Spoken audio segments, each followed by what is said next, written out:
Olá, tudo bom? Vamos falar sobre gestão de RH. Dando continuidade, nós estamos falando sobre a importância do RH, as suas competências e falamos sobre na aula passada nós finalizamos sobre competências, né? O que são as competências técnicas e emocionais, né?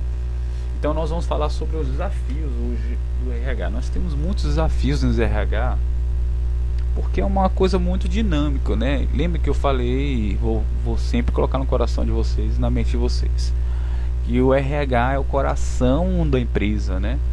Então é muito importante essa correlação RH e organização.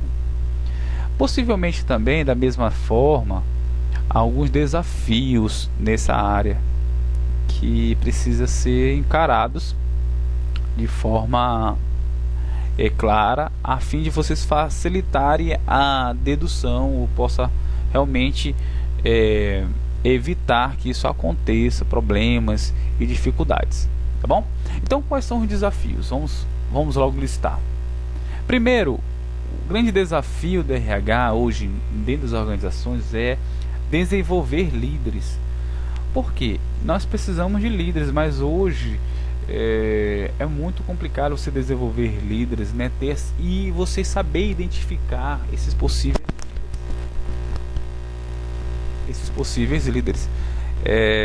Isso é papel do RH. Nesse caso, identificar isso é uma coisa contínua, né? Você vê o perfil de liderança, vai estar muito ligado aos comportamentos, às questões da competência, e o RH precisa estar muito atento a todos esses detalhes para que ele possa desenvolver de forma mais fácil e identificar um possível líder. O outro desafio é retenção de talentos. Nesse modo, talvez você possa até pensar que é a mesma coisa. Líderes são áreas de comando. Talentos são pessoas que podem se desenvolver dentro da empresa. Então, geralmente existe banco de talentos ou trainees, né?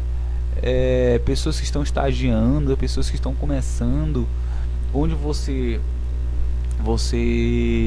está observando para identificar se esse indivíduo ou até fora ou dentro da empresa é a pessoa indicada para aquela função, né?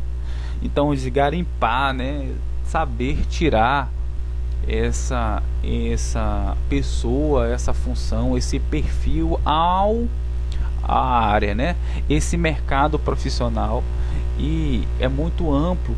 E às vezes você saber pensar, saber tirar a pessoa certa para a função certa, de identificar, poxa, essa pessoa vai se encaixar certinho nessa função, é um desafio, né? Isso nem todo mundo consegue fazer. Então é um grande desafio dentro da organização e dentro da RH. Quem é responsável por fazer por isso é o setor de RH. Outros 3 tipos de desafios é o choque de gerações. Entenda que dentro das organizações existem pessoas diferentes e também de idades diferentes. Vou dar um exemplo bem claro para vocês entenderem. Professor, nós estamos hoje tendo esse choque de gerações. Por exemplo, alguém que já nasceu, está mais novo, tem seus 30, 40 anos, está mais familiarizado com tecnologias. Outros não. Você vê alunos também, né, com algumas dificuldades, outros com não. Mas isso é normal, isso é um choque de gerações. Então, trabalhar com esses diferentes profissionais é importante você saber lidar com isso, esses choques. Isso é inevitável. Toda empresa vai ter isso. Pessoas que já estão há mais tempo, outros que estão entrando, outros que têm uma mentalidade, outros que não têm, mentalidade mais jovem, outros que não têm. Isso é um ponto a definir. Outra é a cultura colaborativa. O que é isso? Quando se fala em cultura colaborativa, porque cada um vem às vezes de uma empresa que trabalha de uma forma diferente, um chefe diferente, uma estrutura diferente, tudo diferente. Então, quando tem esse choque, essa cultura, e às vezes é difícil desintoxicar, né, digamos assim, esse funcionário à cultura no qual ele está ingressando. Então, o sistema hierárquico, se é um sistema hierárquico direto, indireto, quais são as maneiras. Então, tem muita gente tendo esse problema. Por exemplo, alguns problemas bem comuns, por exemplo, uma figura aqui, um plano de fundo para vocês. Um funcionário que chega, olha, na minha empresa era assim, que eu trabalhava era desse jeito, era desse jeito que eu fazia, desse jeito que eu tenho, e aí eu vou fazer desse jeito. E às vezes na cultura organizacional nova que ele está, não é desse jeito, de uma outra maneira. Então o RH precisa trabalhar com essa mentalidade, essa cultura colaborativa, para saber isso. Inclusive questão de chefia também. E a outra é hoje que está muito em pauta, as entregas não presenciais, né? Por exemplo, quando falo entregas e não presenciais, são tendências de flexibilidade de horário, né? Hoje temos muito isso com a pandemia, nós vemos muito isso, trabalhando em casa, trabalhando em horários alternativos, né? E isso é um desafio do RH, porque você precisa que as pessoas contribuem 100% daquilo que foram contratadas, aos seus objetivos, independentemente da sua flexibilidade. Então isso é muito importante, é um desafio dentro da organização você trabalhar com isso.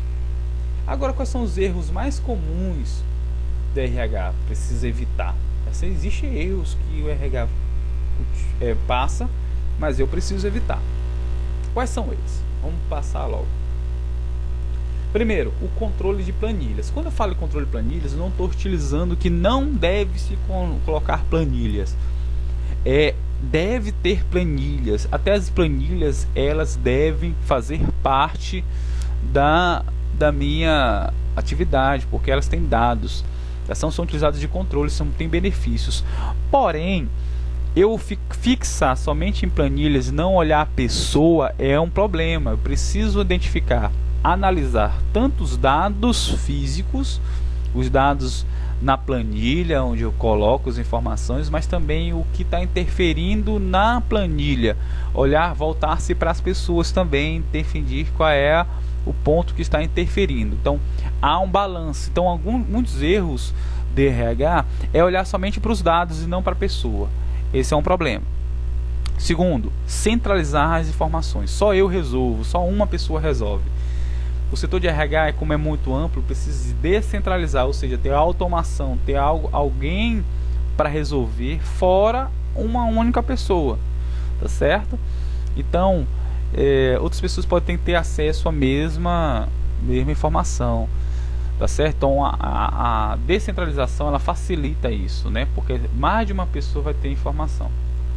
E o último desafio é usar tecnologias a seu favor. Existem várias tecnologias onde avaliam o desempenho, avaliam as metas, avaliam muitas coisas. Além de modernizar as tarefas e desburocratizar os processos, ele ajuda no minha avaliação, tá bom? Então, várias tecnologias hoje, tecnologias de desempenho, o celular usa planilhas. Lembra que eu falei que planilhas são importantes, são tecnologias. Então tem pessoas que ainda são muito burocráticas a papéis e tal e não utilizam as ferramentas que utiliza a tecnologia. Então esses são alguns erros, ok? Até a próxima, valeu e tchau.